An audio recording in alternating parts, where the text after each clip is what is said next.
سیاست میں آ کر انتخابات لڑے اور نیشنل کانفرنس کے اقتدار میں آنے کے بعد لوگوں کو بہتر انتظامیہ فراہم کرنے کے لیے کیا کیا اقدامات اٹھائے گئے؟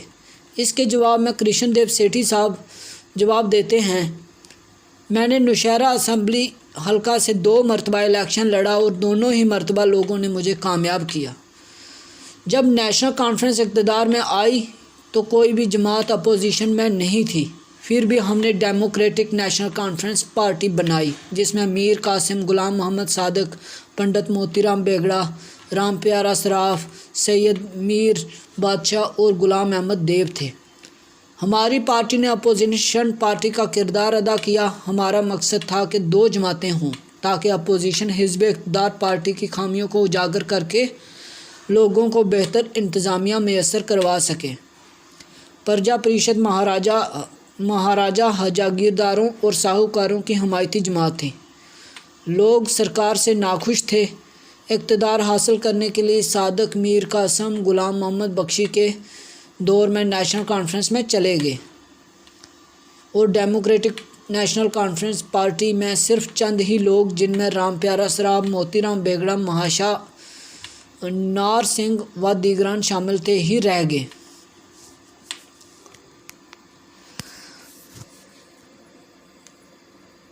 جب کامریڈ صاحب سے یہ پوچھا گیا کہ شیخ محمد عبداللہ کے ساتھ یا کسی دوسری سیاسی شخصیت کے ساتھ نظریات کی بنا پر کیا اختلافات رہے، تو اس کے جواب میں انجہانی موصوف فرماتے ہیں، شیخ محمد عبداللہ کے ساتھ 1953 میں اس وقت اختلافات ہوئے جب انہوں نے محاذ رائے شماری کا نعرہ دیا، اور پھر 1957 میں بخشی غلام محمد کے ساتھ بھی اختلافات ہو گئے۔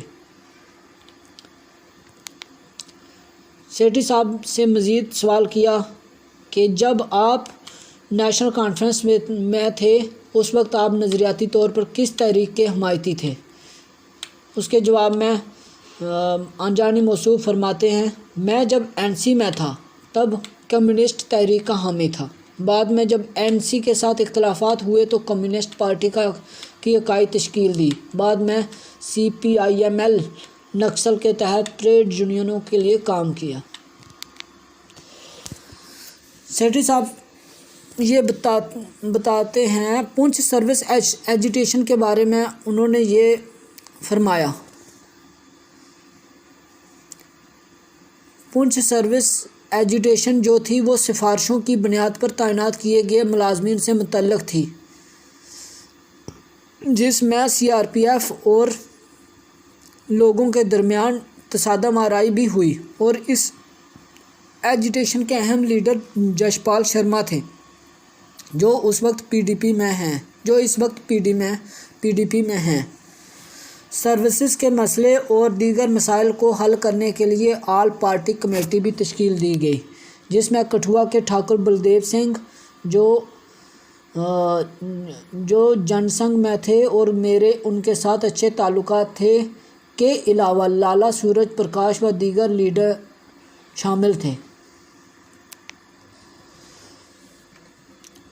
سیٹھی صاحب سے جب یہ پوچھا گیا کہ کیا کسی ساتھی نے بے وفائی بھی کی، تو اس کے جواب میں وہ بتاتے ہیں، 1946 میں صادق صاحب جو کہ میرا قریبی ساتھی تھا نے بے وفائی کر کے مجھے 2.5 سال تک کے لیے جیل میں ڈال دیا تھا۔ سیٹھی صاحب یہ بتائیں، کوئی ایسا موقع بھی آیا جب آپ کو سرکار کسی تحریک میں شامل ہونے کے جرم میں گرفتار کرنا چاہتی تھی مگر آپ گرفتار نہ ہو سکے؟ سیٹھی صاحب جواب میں فرماتے ہیں، 1970 میں جب ملازمین کی ایجیٹیشن چل رہی تھی جس میں مجید خان وغیرہ بھی شامل تھے، سینٹرل ایکٹ کے تحت DA کا مطالبہ کر رہے تھے، اس تحریک میں 150 سے 200 تک افراد کو گرفتار کیا گیا۔ میرے خلاف بھی سرکار نے وارنٹ جاری کروائے لیکن میں سرکار کے ہاتھ نہ لگا اور گرفتار نہ ہوا۔ میں 1967 سے 1968 1978 تک مکمل طور پر انڈر گراؤنڈ رہا۔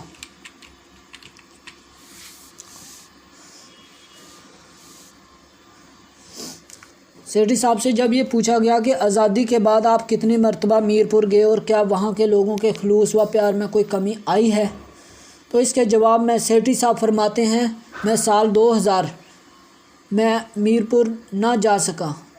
میں سال 2000 تک میر پور نہ جا سکا۔ 2000 میں عبدالغنی لون کے بیٹے کی شادی امان اللہ خان کی بیٹی کے ساتھ تھی۔ انہوں نے مجھے بڑا مجبور کیا اور پھر میں 2000 عیسوی میں میر پور گیا۔ اس کے بعد بھی مزید 4-5 مرتبہ گیا۔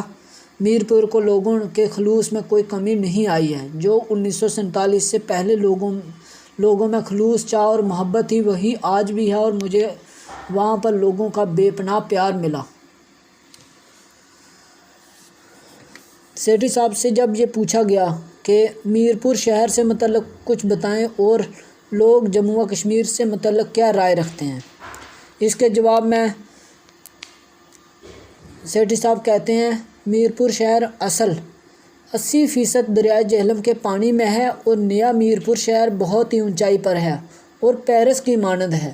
وہاں پر منگلا ڈیم ہے جہاں سے 1/3 پاکستان میں خلیانوں کو پانی سراب ہوتا ہے اور پاکستان کی 35% بجلی اسی باندھ سے بنتی ہے۔ میر پور کے زیادہ تر لوگ نئے شہر میں کام کرتے ہیں۔ وہاں کے 2 لاکھ شہری کینیڈا، امریکہ اور دیگر بیرون ممالک میں کام کرتے ہیں۔ میر پور کے لوگ سیاسی طور پر بہت زیادہ بیدار ہیں۔ وہ جموں و کشمیر کی یکجہتی اسی طرح چاہتے ہیں جس طرح 1947 سے قبل تھی۔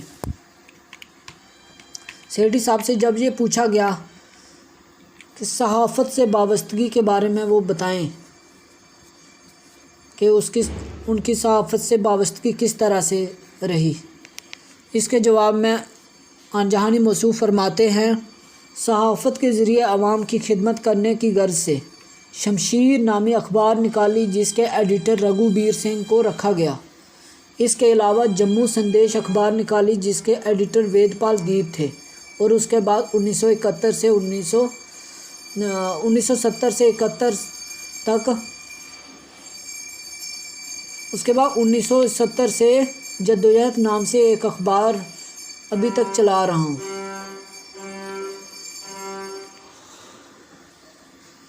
سیٹھی صاحب سے مزید جب سوال کیا گیا کہ کشمیر میں علیحدگی پسندی سے متعلق اظہار خیال کیجیے، تو موصوف نے جواب دیا کہ ریاست جموں و کشمیر میں رائے عامہ ہمیشہ تقسیم رہی۔ کچھ لوگ پاکستان کے ساتھ ریاست کا الحاق چاہتے ہیں، کچھ لوگ ہندوستان کے ساتھ رہنا چاہتے ہیں اور کچھ لوگوں کی رائے متحدہ اور آزاد جموں و کشمیر بنانے کی ہے۔ یہ مسئلہ 1947 سے ہی اسی طرح چل رہا ہے۔ جب ان سے ایک تلخ سوال کیا گیا کہ کیا جموں و کشمیر کا ہندوستان کے ساتھ الحاق حتمی ہے، تو اس کا جواب دیتے ہوئے صرف انہوں نے یہ فرمایا، یہ بہت ہی متنازع سوال ہے اور میں سمجھتا ہوں کہ الحاق غیر حتمی ہے۔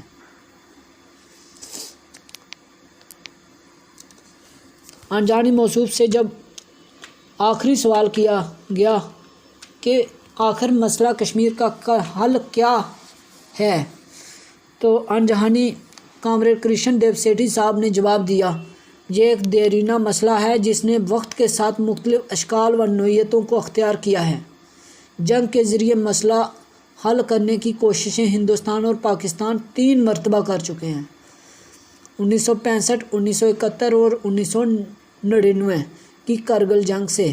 ہمارے سیاستدان اسی نتیجے پر پہنچے ہیں کہ جنگ سے مسئلے کا حل ممکن نہیں۔ مسئلے کا حل اگر ہے تو بات چیت میں ہے، مذاکرات میں ہے۔ ہندوستان اور پاکستان کے درمیان اس تنازع کے حل کے لیے مذاکرات ہونے چاہیے اور جموں و کشمیر کے 5 خطوں یعنی کشمیر، ڈوگرا علاقہ، گلگت بلتستان اور لداخ اور آزاد پاکستان زیر انتظام کشمیر کے علاقوں کے عوام کی مشاورت کے ساتھ مشاورت ہونی چاہیے، تبھی اس مسئلہ کا کوئی خاطر خواہ حل نکل سکتا ہے۔